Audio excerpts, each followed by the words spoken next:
जम्मू कश्मीर के पहलगाम में हुए आतंकी हमले के जवाब में भारत के ऑपरेशन सिंदूर के बारे में मीडिया ब्रीफिंग कर जानकारी दी गई। विदेश सचिव विक्रम मिस्री, कर्नल सोफिया कुरैशी और विंग कमांडर व्योमिका सिंह ने इस विशेष ऑपरेशन के बारे में बताया। विक्रम मिस्री ने कहा कि भारत ने सीमा पार हमलों का जवाब देने, रोकने और प्रतिरोध करने के अपने अधिकार का उपयोग किया है। उन्होंने कहा कि भारत का एक्शन नापा तुला है, जिम्मेदारी भरा और गैर उकसावे वाला है। आयोजकों और फाइनेंसरों को जवाबदेह ठहराने का प्रयास था। भारत की कार्रवाई को इसी संदर्भ में देखा जाना चाहिए। विदेश सचिव विक्रम मिस्री ने कहा था कि पहलगाम आतंकवादी हमले की जांच से साफ पता चला है कि पाकिस्तान के साथ आतंकवादियों के संपर्क उजागर हुए हैं। लश्कर द्वारा सोशल मीडिया हैंडलों द्वारा रिपोस्ट करना इसकी पुष्टि करता है। चश्मदीद गवाहों और अन्य सूचनाओं के आधार पर हमलावरों की पहचान की गई है। इस हमले की रूपरेखा आतंकवादियों के साथ जुड़े पाकिस्तान के लंबे ट्रैक रिकॉर्ड से भी जुड़ी हुई है। इसके अलावा विदेश सचिव विक्रम मिस्री ने बताया कि पहलगाम हमले को लेकर 25 अप्रैल को यूएनएससी ने प्रेस वक्तव्य जारी किया था, जिसमें आतंकवाद के इस दंडनीय कार्य से जुड़े अपराधियों, प्रायोजकों और फाइनेंसरों को जवाबदेह ठहराने और उन्हें न्याय के कटघरे में लाने पर जोर दिया गया। साथ ही कहा कि भारत की आज की कार्रवाई इसी संदर्भ में है। बताना चाहूँगी, सबसे पहले सवाई नाला कैंप मुजफ्फराबाद, जो कि पीओजेके के लाइन ऑफ कंट्रोल से 30 किलोमीटर दूर है, यह एक लश्कर-ए-तौयबा का ट्रेनिंग सेंटर था। 20 अक्टूबर 2024 सोनमर्ग, 24 अक्टूबर 24 गुलमर्ग, 22 अप्रैल 2025 पहलगाम, इन हमलों के आतंकियों ने यहीं से प्रशिक्षण लिया था।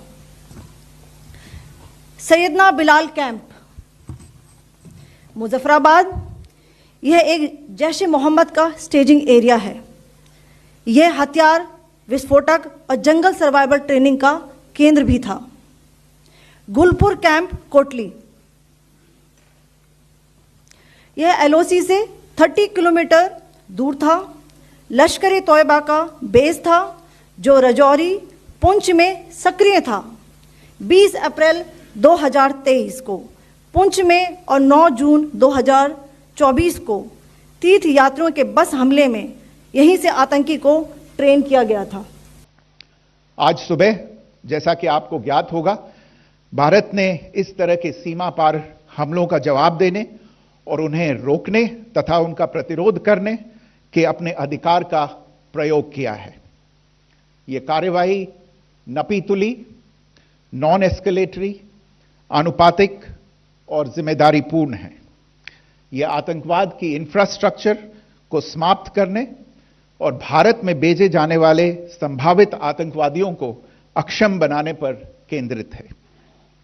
आपको यह भी स्मरण होगा कि 25 अप्रैल 2025 को संयुक्त राष्ट्र सुरक्षा परिषद ने पहलगाम आतंकवादी हमले पर एक प्रेस वक्तव्य जारी किया था, जिसमें आतंकवाद के इस निंदनीय कार्य के अपराधियों, आयोजकों, फाइनेंसरों और प्रायोजकों को जवाबदेह ठहराने और उन्हें न्याय के दायरे में लाने की आवश्यकता पर जोर दिया गया था। भारत की आज की इस कार्रवाई को इसी संदर्भ में देखा जाना चाहिए।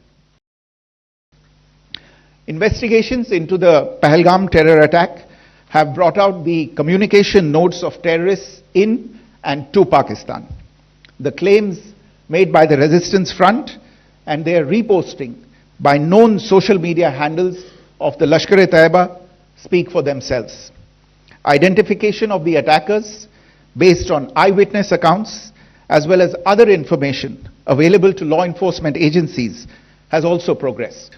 Our intelligence has developed an accurate picture of the planners and backers of this team.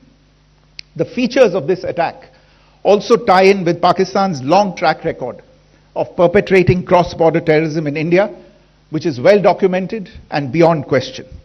Pakistan also has a well-deserved reputation as a haven for terrorists from around the world, with internationally proscribed terrorists enjoying impunity there. In addition, Pakistan has been known to willfully mislead the world and international forums such as the Financial Action Task Force on this issue.